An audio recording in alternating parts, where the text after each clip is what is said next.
Estamos de volta com o Hora Extra. Conversamos com o juiz do trabalho, Ari Pedro Lorenzetti, sobre a efetividade do processo de execução trabalhista.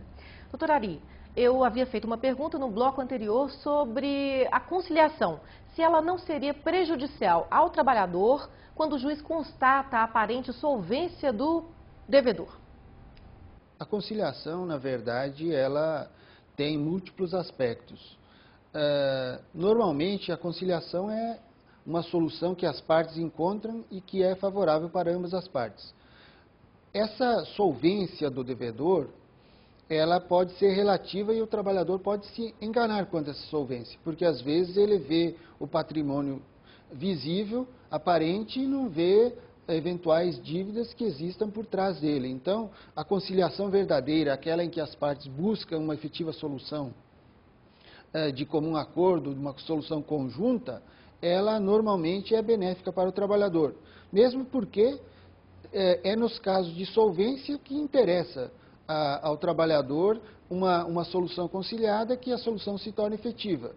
Porque nos casos em que o empregador é insolvente e não tem mesmo condições de cumprir, de pagar a dívida, tanto faz se seja uma sentença ou uma conciliação, de qualquer modo, o trabalhador acaba não recebendo, né?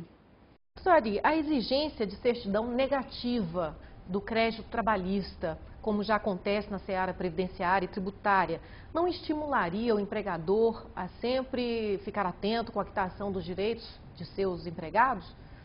Sem dúvida que essa seria uma garantia a mais que incentivaria o empregador a cumprir as obrigações trabalhistas, inclusive antes mesmo de o trabalhador procurar a justiça. E a forma ideal de cumprimento das obrigações é exatamente aquela que ocorre espontaneamente pelas próprias partes, independentemente da intervenção do judiciário. Seria uma solução interessante e eu acredito que ela modificaria o panorama atual da Justiça do Trabalho, com um número insuportável de processos para julgar e executar. As novas regras sobre o depósito judicial ajudam no processo de execução trabalhista? Eu acredito que sim, porque essas regras elas vêm acompanhadas de uma situação que nós vivemos hoje, que houve uma mudança de entendimento acerca da prisão do depositário infiel. Porque o que acontecia até bem recentemente? Normalmente o depósito dos bens penhorados ficava com o próprio devedor. E havia uma garantia de que, se ele não entregasse os bens, no caso de arrematação ou adjudicação, haveria a prisão do devedor como depositário infiel. Com a mudança de entendimento na jurisprudência do Supremo Tribunal Federal, não é mais possível a prisão do depositário infiel. Qual a consequência disso?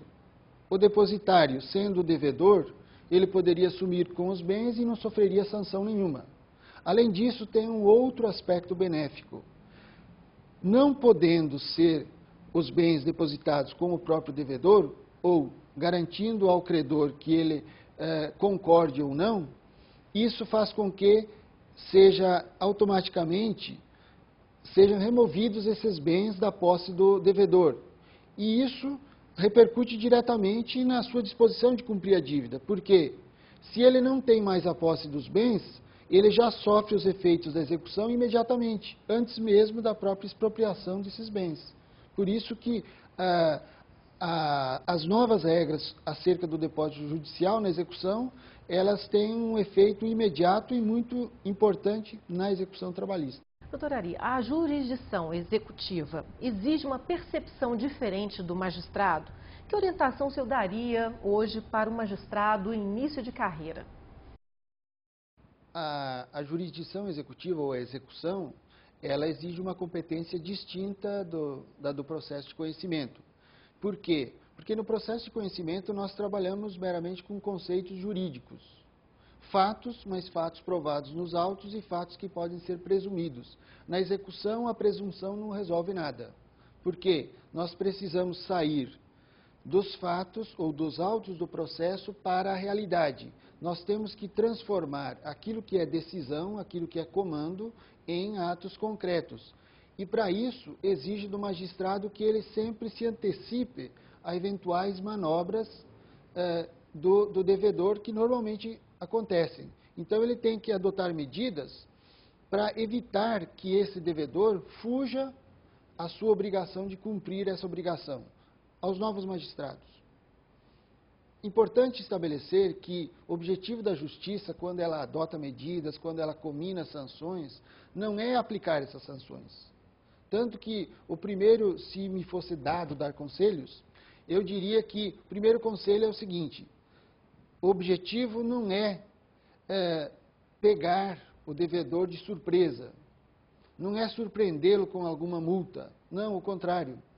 O objetivo é adverti-lo sempre para as consequências de sua conduta caso ele não cumpra o comando determinado pelo juízo. Porque isso é que é o objetivo da jurisdição, fazer com que o comando seja cumprido. Não interessa a justiça punir ninguém. Não é esse o objetivo. O objetivo é que aquele comando seja cumprido.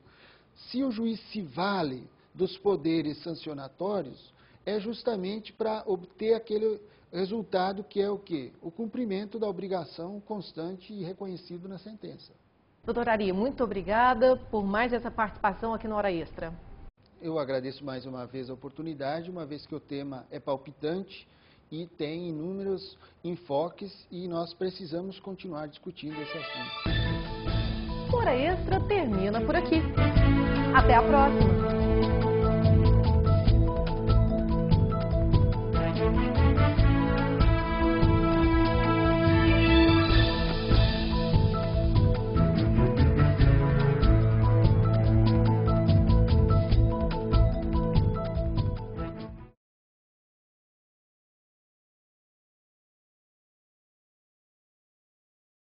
No Hora Extra desta semana você confere os seguintes destaques.